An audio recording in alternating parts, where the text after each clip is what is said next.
नमस्कार, स्वागत है आप सभी का द प्रिंट लाइन्स में। चलिए नजर डालते हैं आज की 5 अहम खबरों पर। लोकसभा चुनाव के दूसरे चरण का प्रचार थमने के बाद बीजेपी तीसरे चौथे चरण में जिन सीटों पर वोट पड़ेंगे उस पर फोकस करने लगी है। इसी के तहत पीएम नरेंद्र मोदी आज फिर एमपी के दौरे पर रहे। यहां उन्होंने मुरैना में जनसभा को संबोधित करते हुए कांग्रेस पर जमकर निशाना साधा। मुरैना ने मन बना लिया है, फिर एक बार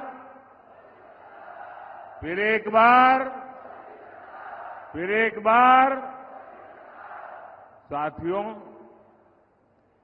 एमपी के लोग जानते हैं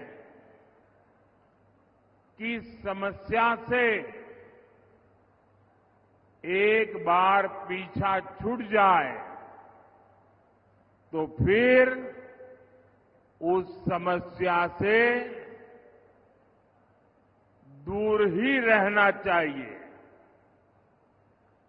कांग्रेस पार्टी ऐसी ही विकास विरोधी एक बहुत बड़ी समस्या है। चंबल के लोग कांग्रेस का वो दौर कैसे भूल सकते हैं। कांग्रेस ने चंबल की पहचान खराब कानून व्यवस्था ऐसे क्षेत्र के तौर पर बना दी थी। यूपी के सीएम योगी आदित्यनाथ ने इंडियन ओवरसीज कांग्रेस के अध्यक्ष सैम पित्रोदा की टिप्पणी पर प्रतिक्रिया दी है। सीएम योगी ने क्या कुछ कहा, सुनिए। किस तरह आप देखते हैं? देखिए, देश के प्रति और देश की आम जनता के प्रति कांग्रेस की मानसिकता क्या है, यह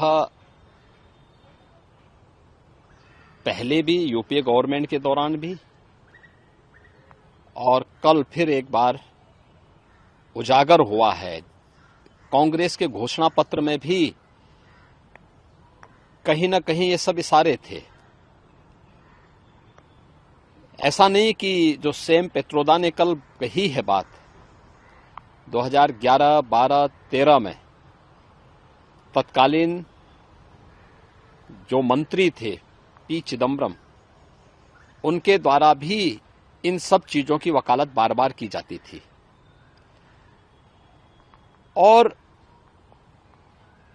कांग्रेस जिसने देश के संसाधनों को लगभग 60-65 वर्षों तक लूटा, अब उसकी नियत लोगों की, आम जनता की संपत्ति पर लगी हुई है। और आम जनता की संपत्ति पर लगे होने के कारण ही अब वह इस विरासत टैक्स की बात कर रहा है और फिर इसको बांटेगा उन लोगों को जो घुसपैठिए हैं। आखिर कौन नहीं जानता कि असम के अंदर, इस देश के नॉर्थ ईस्ट में या देश के अंदर अलग अलग भागों में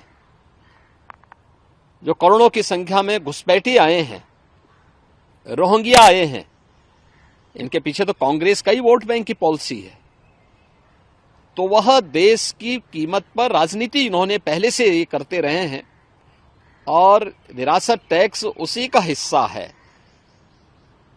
एक तरफ ये आम जनता को टैक्स लाद करके तबाह करेंगे, उनकी संपत्तियों को जबरन अपने कब्जे में लेंगे और फिर उन घुसपैठियों को, उन लोगों को देंगे जो लोग, जिनका भारत से कोई संबंध नहीं है।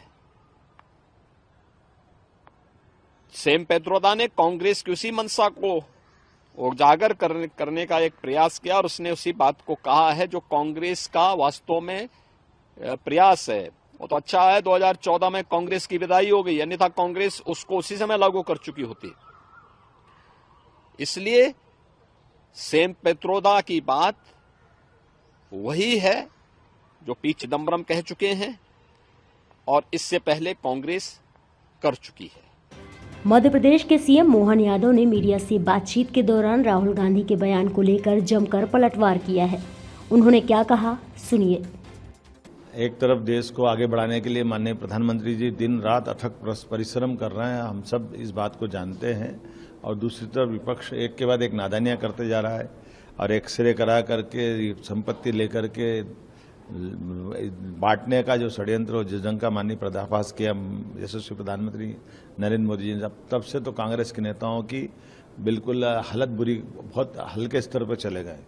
कल राहुल गांधी जी ने जो जिस ढंग से बोला है, मैं उसकी निंदा भी करता हूं और उम्मीद करता हूं कि उनको देश के सामने माफी मांगना चाहिए।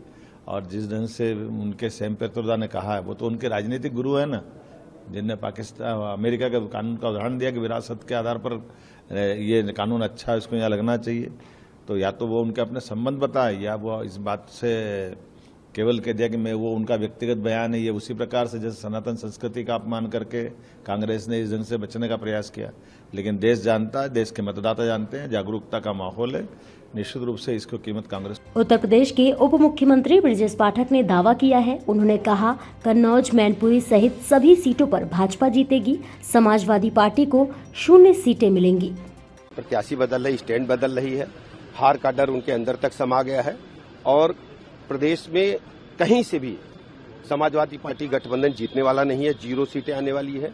कन्नौज, मैनपुरी से सभी सीटों पर भारतीय जनता पार्टी प्रचंड बहुमत के साथ जीतेगी। उन्नाव में आज दौरा है सर, क्या आपका? उन्नाव भी जा रहे हैं, शाहजहांपुर भी जा रहे हैं, कानपुर भी जाएंगे और बीजेपी जीत रही है। जय कांग्रेस के पूर्व नेता रहे आचार्य प्रमोद कृष्णम ने एक बार फिर कांग्रेस पर जमकर पलटवार किया है। प्रमोद कृष्णम ने कांग्रेस पर भारतीय संस्कृति और सनातन को हटाने के लिए एक गैंग बनाकर मिटाने का आरोप लगाया है। एक एजेंडा कांग्रेस का सामने आया है कि जो विरासत है, उस विरासत पर कांग्रेस कर लगाना चाहती है। देखिए, सिर्फ कांग्रेस नहीं, जितने भी विपक्षी नेताओं का एक ग्रुप बन गया, एक गैंग बन गया। अब इसमें वो कर्पूरी ठाकुर जी, जयप्रकाश नारायण जी, राम मनोहर लोहिया जी, चौधरी चरण सिंह जी, जो विरोधी नेता हुआ करते थे, अटल बिहारी वाजपेयी जी, एक दूसरे का सम्मान किया करते थे, वो सब नहीं रह गए। अब विपक्ष में भारतीय संस्कृति, भारत की सभ्यता, भारत के संस्कारों के विरोधियों का एक गैंग बन गया कि नरेंद्र मोदी को हटाना भी चाहता है, नरेंद्र मोदी को मिटाना भी चाहता है। लेकिन नरेंद्र मोदी को मिटाना क्यों चाहता है, ये बड़ा सवाल है। नरेंद्र मोदी को इसलिए मिटाना चाहता है क्योंकि नरेंद्र मोदी सनातन के ध्वजवाहक के रूप में, नरेंद्र मोदी भारत की संस्कृति के ध्वजवाहक के रूप में, नरेंद्र मोदी भारत की सभ्यता के संरक्षक के रूप में पूरी दुनिया में उभर करके सामने आए हैं। इसलिए इनका जो बैर है नरेंद्र मोदी से है, लेकिन नरेंद्र मोदी से क्यों है, वो इसलिए है कि ये भारतीय संस्कृति के दुश्मन है। ऐसे ही और भी खबरों को देखने के लिए बने रहिए द प्रिंट लाइन्स के साथ।